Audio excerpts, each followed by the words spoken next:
여러분 안녕하세요. 알고의 윤쌤입니다. 자, 비문학 독해 조금 어떻게 하는지 감은 오죠? 비문학 독해라는 것은 결국은 내용 정리를 빠르게 해나가는 것이다. 맞죠? 내용 정리를 빠르게 해나가는 것이다. 이때 필요한 기호들, 또 어떤 종류의 문항들이 있는지, 어떤 종류의 지문들이 있는지에 대해서 공부해 봤습니다. 자, 잘 기억하고 있죠? 오늘 할 내용들은 여기에서 절대 빠지면 안 되는 거. 그게 뭐냐면, 그러면 문제가 나오는 그런 포인트, 어떻게 찾을 수 있을까? 또 어떤 관점으로 어떠한 뭐라 그럴까요? 관점? 어떻게 정리를 해야 정리가 빠르게 잘 될까? 이 부분이 굉장히 고민이 많이 될 거예요, 사실. 그러니까 뭔 소리냐 하면, 단순히 어떤 우리가 도식화를 했어요. 그리고 기호를 써서 정리를 이쁘게 잘했어. 그렇다고 해서 요게 문제를 풀 수 있겠냐는 거죠. 이렇게. 제가 늘 설명하는 거 기억하고 있죠? 무조건 투트랙으로 봐라. 여태까지 배웠던 기호들, 또 이런 정리 방법들은 어떤 내용? 이거예요. 그쵸? 어떤 내용으로 되어 있느냐가 되게 중요했어요. 요즘에 비문학 지문은 사실 뭐라 그럴까요? 틀이 없다고 봐도 괜찮을 것 같아요. 마치 화학원 혹은 생투, 그 과학 지문 있죠? 과학 탐구 영역, 거기에서 긴 문제 같은 타입의 유형이 많이 나오죠. 그렇죠.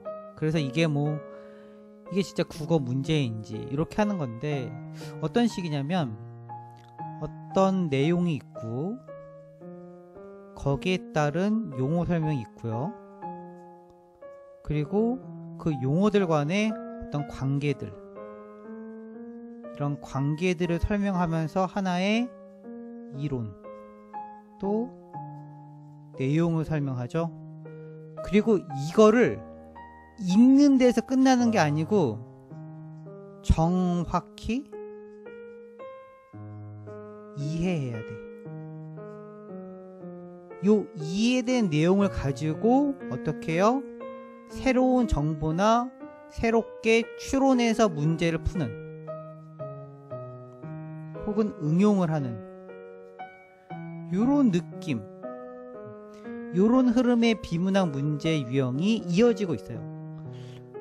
전에는 단순히 이 내용 확인에 대한 문제였다면, 지금은 단순한 내용 확인의 문제는 잘 안 나오는 것 같아요. 그만큼 난이도가 올라갔다. 그렇죠. 단순히 빨리 분석하고 읽어서만 안 돼. 이게 오늘 강의의 핵심이 될 건데요.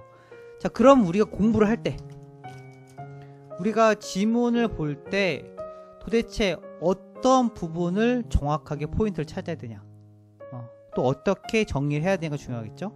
다시 말하면 정확한 이해 능력을 물어보기 때문에, 또 거기에 따른 응용, 추론을 물어보기 때문에 단순한 내용 정리와 어떤 도식화로는 사실 문제 푸는 게 어려워요. 맞죠? 이런 경험이 다 있을 거예요. 맞나요? 공부를 좀 하다 보면, 이 비문학 지문을 여러분들 풀다 보면 이 부분을 정말 느낄 거예요. 이게 단순히 읽는 것에서 끝나면 안 돼. 그쵸? 어려워. 자, 그래서 어디서 문제가 나오는지를 알아도, 어떻게 문제가 나오는지는 알아도 풀 수 없는 문제들, 또 한 번 더 생각을 해야 되는 이론들이 있기 때문에, 그러면 어떤 포인트, 어떤 관점으로 읽어야 하는지, 또 여기서 조금 더 나아가서 내용적인 포인트, 이렇게 하면 더 좋다라는 거 하나만 더 알려드릴게요. 자, 잘 보세요, 여러분들. 일단은 요걸 한번 알려드릴게요. 국어 지문은 대부분 이렇게 흐름이 이어지게 되죠. 그리고 또 이렇게 이어지게 되고, 또 이렇게 이어지게 되죠. 이렇게 순서대로. 근데 우리가 내용 정리를 할 때 어떻게 하냐면은, 어떤 용어 설명을 쓰고 1번 이런 내용, 2번 이런 내용, 3번 이런 내용, 그쵸? 이렇게 정리를 대부분 하죠. 뭐 글을 정리할 때 뿐만이 아니고 1번, 2번, 3번 이렇게 놓는단 말이에요. 맞죠? 그래서 여러분들 포인트예요. 글을 정리할 때 요걸 되게 쓰면 진짜 좋아요. 요게 뭐냐면 1번 이렇게 1번, 2번, 3번 이런 식으로. 이해됐어요? 어차피 우리가 어떤 용어, 내용, 요건 내용에 해당되는 거겠죠? 내용을 정리하려고 하는데, 그 내용을 정리함에 있어서 순서를 매기라는 거예요. 순서 1번, 2번, 3번. 이해됐어요? 요런 1번, 2번, 3번 요런 기호들이요, 요즘은 양이 많고 내용이 길기 때문에 굉장히 중요한 핵심이 됩니다. 자, 그 다음에 보세요. 자, 여기 1번의 내용을 가지고 이렇게 쓸 거예요. 예를 들면 2번의 내용을 가지고 이렇게 쓰고 3번의 내용을 가지고 여기다가 쓴다고 생각을 해봅시다. 그러면 여러분들이 요 일자로 쭉 늘어선 글을 내용 정리할 때 그대로 옮겨 쓰진 않죠. 맞죠? 그대로 쓰지 않잖아. 어떻게 쓰죠? 대부분 핵심을 쓰죠. 맞나요? 핵심.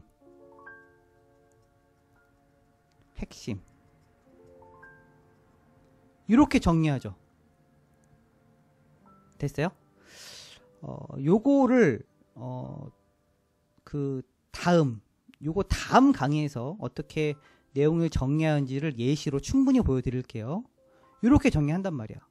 그러니까 다시 말하면 문장에서의 핵심을 찾는 거야.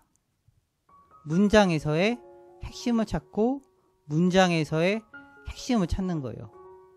거기 앞에 1번, 2번, 3번을 달아주는 거예요. 이런 식으로 정리해야 되는 지문들이 굉장히 많을 거예요.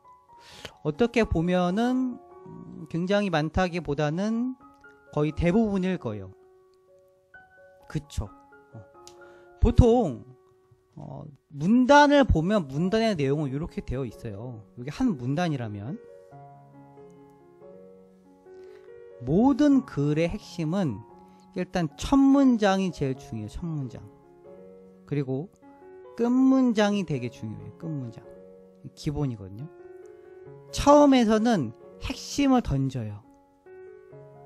핵심을 툭 던지고 여기서는 다음 문단으로 이어가기 위한 말이나 혹은 강조를 하게 돼요. 기본이죠. 그리고 중간에는 여기 중간에서는 이 핵심에 대한 내용을 설명하게 되죠. 맞죠? 그래서 핵심을 먼저 찾고 흐름을 찾고, 다시 말하면 포인트예요. 무엇을 이야기하려 하나, 무엇을 이야기하려고 하는지, 글을 썼으면 왜 글을 쓰는지, 왜 이 문단을 기술하고 있는지 그 사람의 목적이 나와 있어요. 목적. 그 목적이 웬만하면 다 첫 줄에 들어있어. 이게 비문학 구성이 요즘 이래요. 그리고 문장을 전개 시에 여기 1번, 2번, 3번 이렇게 전개가 되고 그 다음 문단으로 넘어가기 위해서 또 한 줄의 글을 던지죠.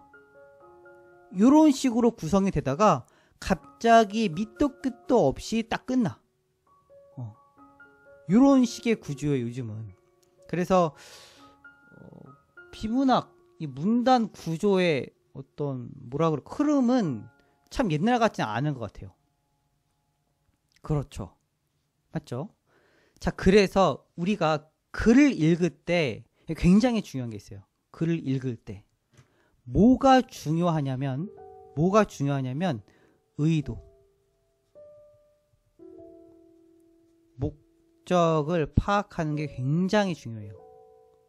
그러니까 글을 읽으면서 이 글을 쓴 사람이 도대체 무슨 목적을 가지고 글을 썼을까? 그 목적을 내가 찾으려고 해야 돼. 다시 한번. 목적을 찾기 위해 글을 보는 거예요. 다시 말하면 목적을 찾으면서 글을 분석, 내용 정리하는 거예요. 이 내용 정리한다고 하면서 여러분 무지성으로 막 이렇게 숫자하고 막 밑줄 긋고 슬러시 치고 동그라미 치고 연결시키고 이런 친구들이 있어요. 무지성으로. 요즘에 그 게임 같은 거 하다 보면 그냥 무지성 뭐 공격한다 하잖아요. 그러면 게임이 꼬이죠. 그런 것처럼 글을 읽을 때도 또 글을 정리할 때도 숫자가 나오면 무조건 네모치고 또 인물이 나와도 어떻게 해요? 무조건 네모치고 핵심어 같아. 그럼 동그라미 치고 설명 이거 치고 물결 치고 그쵸? 슬러시 긋고 1번, 2번, 3번 다 있어. 이렇게 다 있어. 근데 핵심이 이해가 안 되는 거야. 이런 친구들 되게 많아요. 그러니까 이렇게 표시를 하면서 읽어도 도대체 이걸 왜 하려고 하지? 이 문제가 이거 어디서 이거 흐름을 자세히 봐야 되는데 다시 말하면 문맥을 정확히 잡으면서 가는 거야. 무지성으로 하면 안 돼. 그래서 글을 읽을 때 내가 글을 읽을 때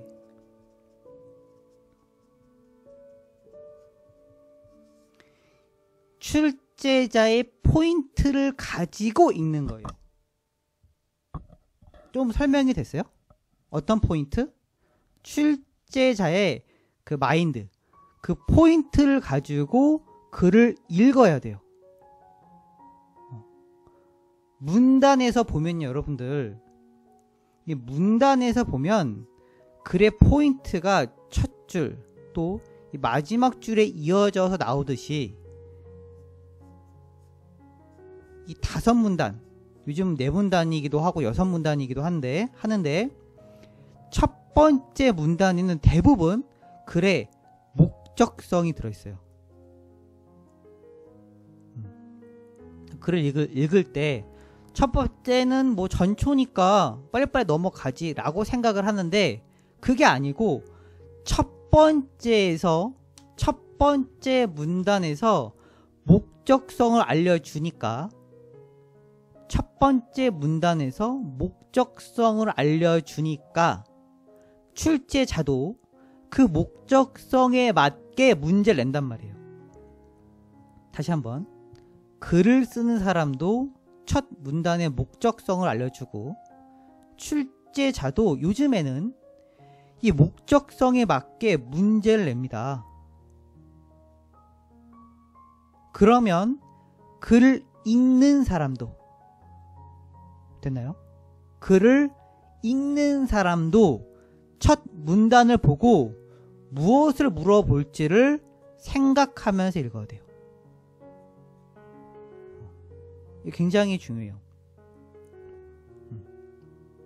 어떤 거에 대해서 알아보자 라고 했으면 그 어떤 것이 밑으로 전개가 쭉 된단 말이에요. 이렇게 쭉 전개가 되고 용어 설명이 되고, 그러다가 갑자기 문장이 끝나. 뭐 어떤 글을 마침이 없어. 이론 설명하고 딱 끝나. 그 다음에 바로 응용해서 푸는 문제들이 나오는 거죠.